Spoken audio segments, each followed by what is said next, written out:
When I asked what happiness was, what it looked like for them, people suddenly were not so sure.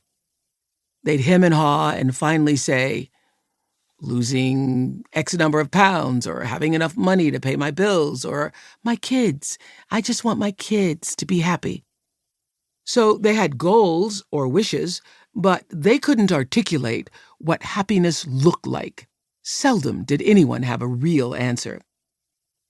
This book has the answer, because Arthur Brooks has studied and researched and lived the answer. I first came across Arthur through his column in The Atlantic, How to Build a Life. I started reading it during the pandemic, and it quickly became something I look forward to every week because it was all about what I've always cared about most, living a life with purpose and meaning. Then I read his book, From Strength to Strength, a remarkable guide to becoming happier as you age. This man was singing my song. Clearly, I had to talk to him, and when I did, I instantly realized that if I'd still been doing the Oprah Winfrey show, I would have been calling on him all the time. He would have had something relevant and revealing to contribute to almost every topic we discussed.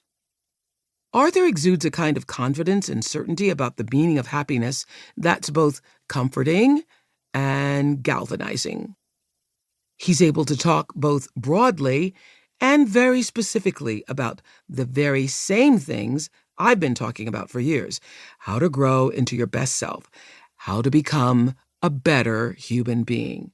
So I knew from the start that I would somehow end up working with Arthur.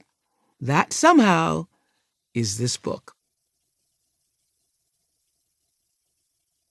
And now, a note from me, Arthur. You must naturally be a very happy person. I hear this all the time. It makes sense, after all. I teach courses on happiness at Harvard University. I write a regular happiness column for The Atlantic. I speak about the science of happiness all around the world.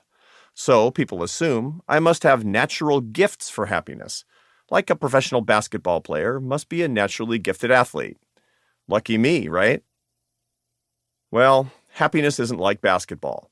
You don't have a leg up on becoming a happiness specialist by being blessed with natural well-being. On the contrary, naturally happy people almost never study happiness because to them, it doesn't seem like something one needs to study or even think much about. It would be like studying air. The truth is that I write, speak, and teach about happiness precisely because it's naturally hard for me and I want more of it. My baseline well-being level, the level where I would sit if I didn't study it and work on it every day, is significantly lower than average. It's not as if I have had a huge trauma or unusual suffering. No one should feel sorry for me. It just runs in the family. My grandfather was gloomy. My father was anxious. Left to my devices, I'm gloomy and anxious. Just ask my wife of 32 years, Esther. She's nodding yes as she listens to this. So my work as a social scientist isn't research, it's me-search. If you're coming to this book because you are not as happy as you want to be, whether because you are suffering from something in particular or you have had a good life on paper but always find yourself struggling, you're the kind of person I relate to best. We are kindred spirits. When I started studying happiness 25 years ago as a PhD student, I didn't know if academic knowledge would help. I feared that happiness wasn't something you could change in a meaningful way. Maybe it was like astronomy, I thought. You can learn about the stars, but you can't change them. And in fact, for a long time, my knowledge didn't help me very much. I knew a lot, but it wasn't practical in any way. It was just observations about who the happiest people were and the unhappiest.